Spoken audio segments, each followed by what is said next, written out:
के दर्शन दीदार करके बहुत ही सात्संगत सुकून मिल रहा है, बहुत सात्संगत खुशी मिल रही है। सब सात्संगत भोले भाले सदगुरु के संत हैं। सात्संगत महात्माओं ने अभी 2 मिनट पहले ही बहुत सुंदर बात कही। सात्संगत महात्मा कह रहे हैं कि ये स्टेज पर बैठे महात्मा अपनी मर्जी से नहीं आए हैं।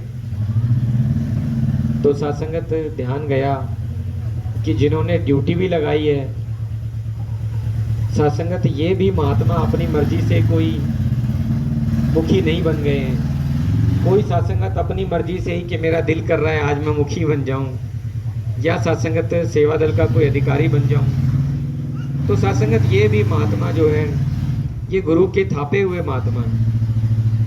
सात्संगत गुरु ने इनको चुना हुआ है।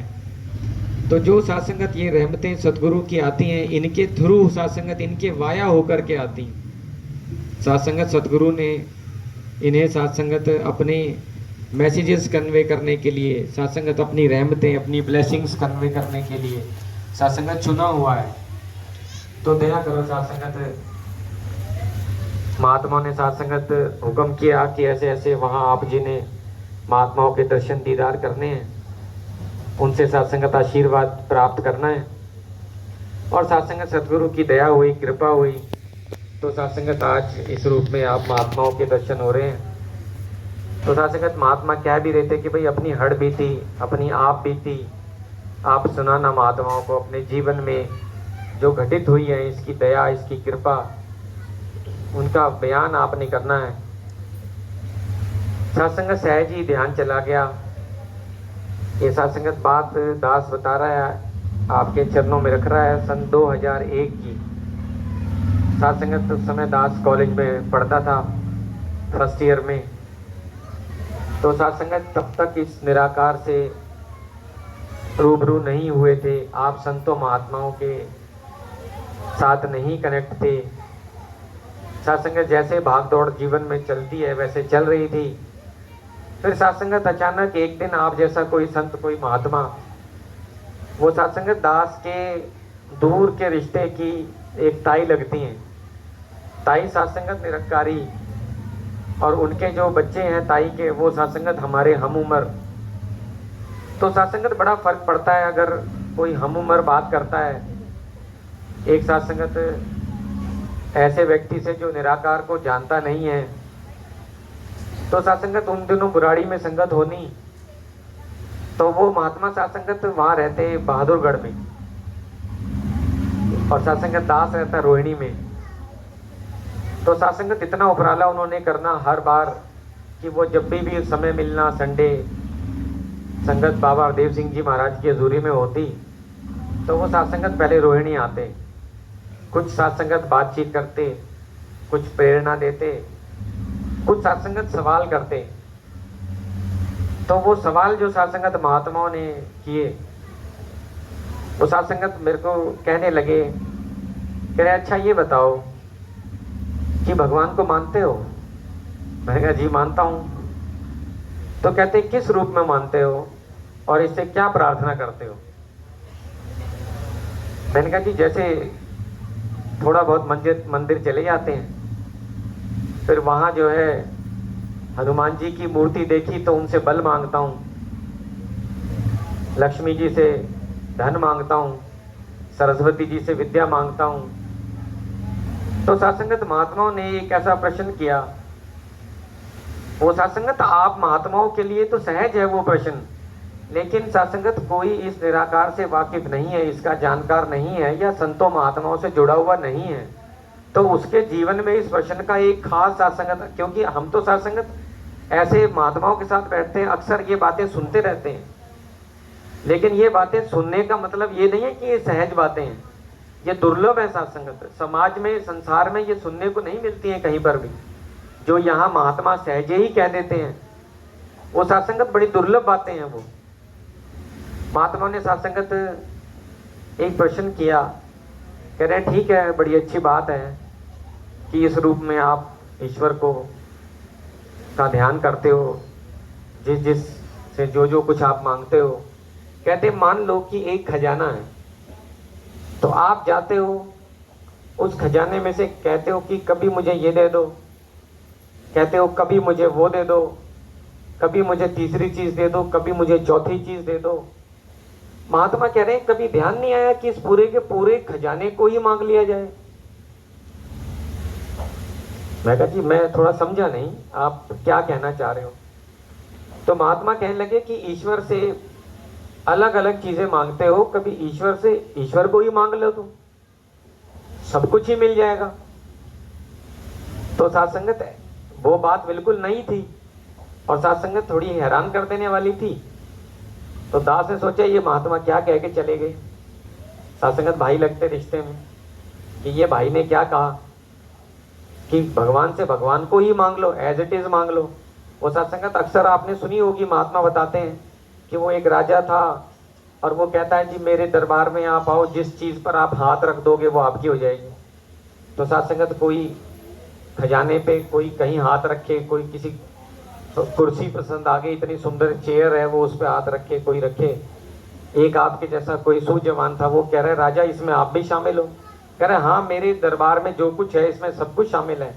तो वो साधसंगत राजा पर ही हाथ रख देता है। तो साधसंगत जब राजा ही उसका हो गया तो जो भी साधसंगत वस्तुएं हैं, जो भी साधसंगत वहां सामान रखा हुआ है, सब कुछ हो गया उसका। तो साधसंगत उनकी बात बड़ी साधसंगत दिल को लगी कि ये महात्मा ने क्या बात कह दी, वाकई कभी सोचा नहीं कि ये संभव भी हो सकता है क्या। कहते हैं असल में ईश्वर को देखा जा सकता है, ये देखने की वस्तु है। कहते हैं ऐसे इसके दीदार हो सकते हैं जैसे मैं आपको और आप मुझे देख रहे हो। तो साधसंगत क्यूरियोसिटी और बढ़ी। एक बार साधसंगत उनके साथ बुराड़ी जाना हुआ। हाँ साधसंगत वहाँ बाबा हरदेव सिंह जी महाराज के दर्शन हुए। कुछ साधसंगत समय बीतता गया। कोई कोई संडे जब दास के पास समय होता तो साधसंगत दास बुराड़ी चला जाता। लगभग साधसंगत साल भर बीत गया ऐसे, कभी कभी बीच बीच में जाते जाते। तो साधसंगत वाकई ये ध्यान आया कि इतने दिन से मैं जा रहा हूँ, ये महात्मा बात भी ठीक से ही कर रहे हैं, कोई जोर जबरदस्ती भी नहीं कर रहे। कह रहे हैं कि सौदा पसंद आए तो ले लेना, बुराई तो नहीं है। तो साधसंगत मन घर से ही ध्यान बना कि आज ज्ञान ले लेना चाहिए। साधसंगत वहां पहुंचे बुराड़ी। वो ताई जी को कहा ताई जी ज्ञान दिलवा दो। वो साधसंगत सहज में ही उन्होंने वो बात टाल दी। कहते हैं बेटा बाद में देखेंगे, फिर कभी। साधसंगत वो फिर कभी, फिर कुछ दिन के बाद, कुछ संडेज के बाद फिर वहां जाना हुआ। कहते हैं कि आपको बहादुरगढ़ में ज्ञान दिलवाएंगे। फिर साधसंगत वो बात टल गई। बीच बीच में साधसंगत आप संतों के, महात्माओं के विचार कानों में पड़ते रहे। साधसंगत ऐसा एक भाव आया, सुनाई दिया। वह महात्मा कह रहे थे कि ये कृपा साध्य मार्ग है, कर्म साध्य नहीं है। कर्म से नहीं इसको साधा जा सकता है, इसकी दया हो जाए, इसकी रहमत हो जाए, इसकी कृपा हो जाए। जितने भी साधसंगत परिवार जुड़े बैठे हैं केवल और केवल इसी की दया से जुड़े बैठे हैं, इसी की कृपा से जुड़े बैठे हैं। वरना साधसंगत ऐसी कोई बात नहीं, साधसंगत ऐसी कोई लियाकत नहीं, कोई साधसंगत ऐसा गुण नहीं कि जो साधसंगत इससे जुड़ पाए। ये साधसंगत केवल और केवल इसकी निरोल कृपा है, दया है, जो साधसंगत जुड़े बैठे हैं। ये भाव भी साधसंगत इसी ने बख्शा कि संतों महात्माओं का संग करना है, आज संगत में जाना है, आज संगत का समय हो गया है। साधसंगत बहुत सारे कामों को इधर उधर करके, साधसंगत समय निकाल करके, महात्मा तो कह रहे हैं हाथी का बल चाहिए संगत आने के लिए, क्योंकि साधसंगत बहुत सारे काम और यहाँ वहाँ के ध्यान आते रहते हैं, उनको पोस्टपोन करके साधसंगत कुछ सेटिंग एडजस्टमेंट करके और फिर साधसंगत इनकी दया से ही भगत साधसंगत पहुँच पाता है। तो साधसंगत कहने लगे महात्मा कि ये तो कृपा साध्य मार्ग है, कर्म से नहीं सदेगा। तो साधसंगत अब कई बार उनसे विनती कर ली गई। फिर साधसंगत एक दिन घर से चले तो इन्होंने साधसंगत भाव बख्शा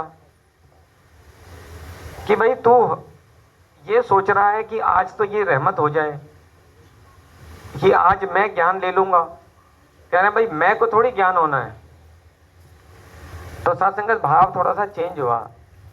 साधसंगत भाव हुआ कि सच्चे पातशाह आप ही दया कर सकते हो, मैं नहीं कर सकता हूं कुछ कि मैं आज ज्ञान ले लूंगा, नहीं नहीं, ये तो आप ही की कृपा है।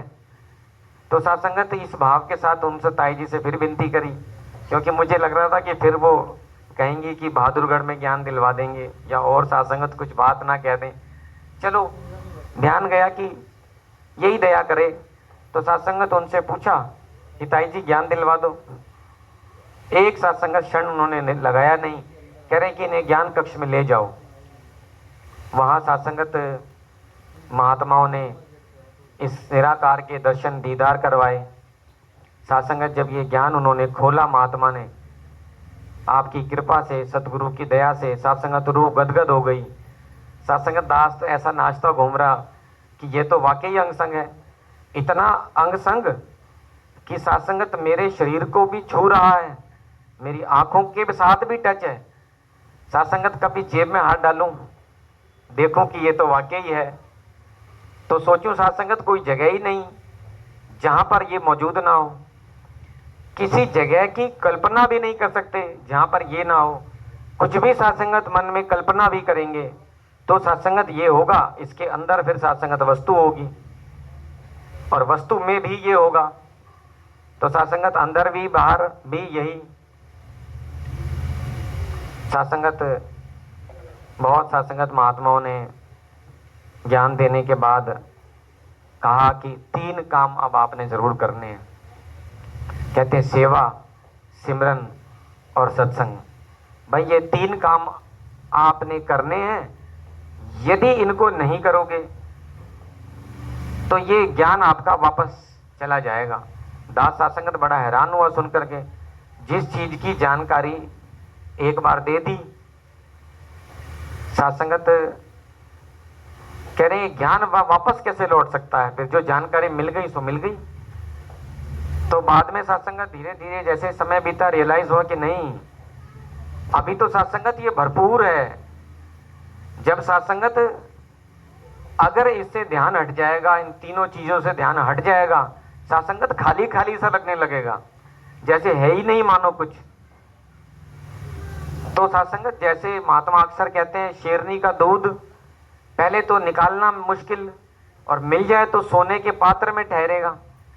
तो साधसंगत पहले ये ज्ञान मिलना मुश्किल, इसकी दया से रहमत से मिल जाए तो